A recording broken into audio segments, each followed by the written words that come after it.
someone else's bed was what I was waiting for. All my days, what have I done? She saw me sneaking out the door.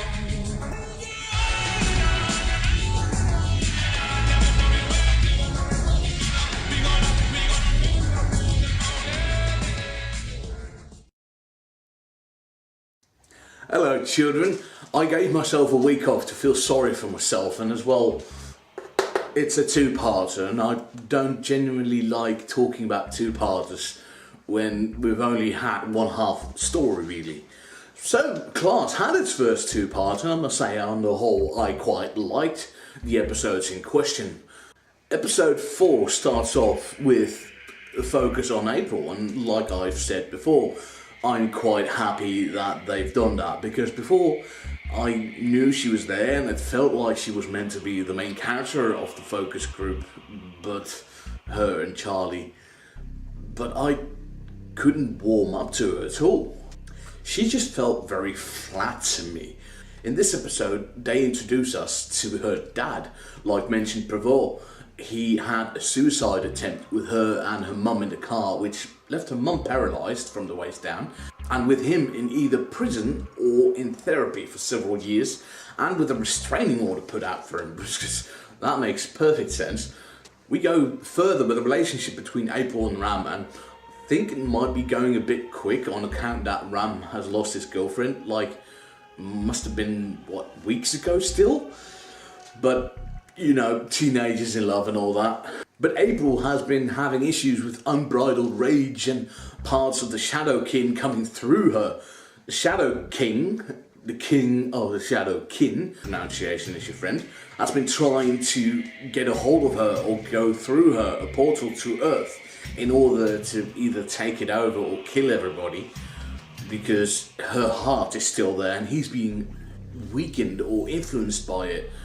It gives us a nice little insight about how one-dimensional monsters actually have a culture and customs and scientists, I think, though they felt more like shamans.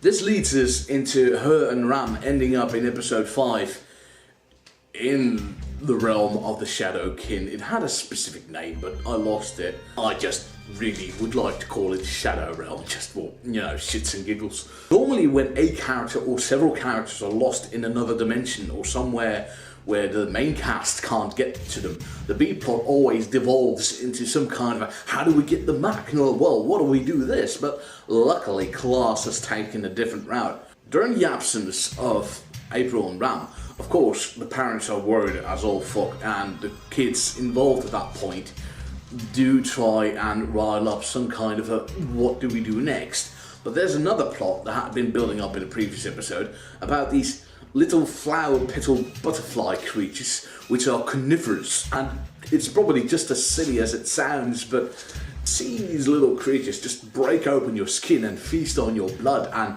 then immediately doubling as if they're tribbles from Star Trek actually seems rather foreboding and scary, because with the speed they do it, you know, what's stopping them from just feasting on you? And episode 5 gives us a couple of, you know, soggy, bloody deaths. And we get more Miss Quill and Charlie's alien take on things, and that's a good thing. And Mateus doesn't understand anything, and he's like the only character we can relate to in, you know, a four-way between a new character, Miss Quill, and Charlie, talking about genocide. And we're talking about little flower petals here, right? But still a form of genocide. And it's really difficult to just say like, oh well, he's right, she's right, because, well, they're aliens, alien customs, alien ideas. And it was written in a way that I think you can't really stand up for a single character. Miss Quill in particular has seemed to have shed her comedic, like, I'm an alien, I'm a teacher, you do what I say and I blow up monsters. And seeing her in desperation, it was a nice moment.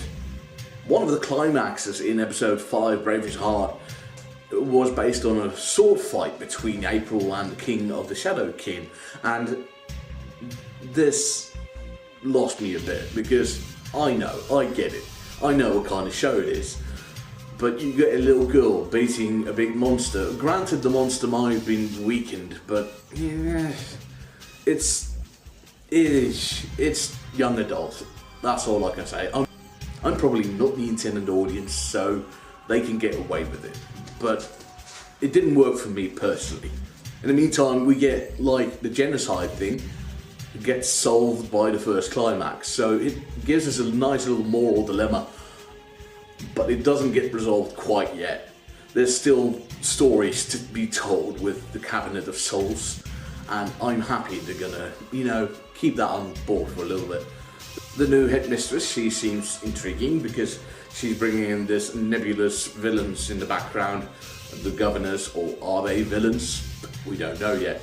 Plus things like, I really like the little butterfly petal monsters. I mean, how can you not like something that looks so lovely and cute and it will devour you whole? I really like the dad character of April. He felt suitably torn and misguided. Like, obviously, he was fishy when you first saw him. But, people can change, and he at least seems to be wanting to make steps that he's not the person he was when the tragic events occurred. Ram is a bit superfluous in these episodes, but it's his connection to his dad that helps, bring in the rest of the cast at one point. Tanya doesn't get to do much aside from, scold the adults that they're not listening to each other and they're all blaming each other for them. So that was nice. Mateus, I haven't mentioned Mateus yet, have I? Mateus, the Polish kid, he still sounds Russian when they give him an accent. Is the actor actually from Poland?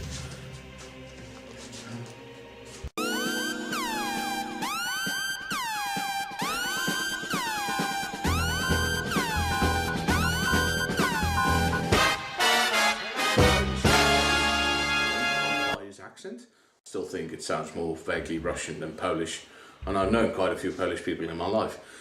But they've done more with him. Like I mentioned about episode 3, he seemed like just the boyfriend for Charlie. Here he is, the moral anchor for us, the audience surrogate for the entire alien things that's going on, and it works. I'm more interested in finding out more about Mateus. Maybe one of the next episodes will give him a little bit more spotlight because he desperately needs it. Hopefully the next episode will maintain the same level of quality, because Class at this point, to me, is one of the must-see things on TV.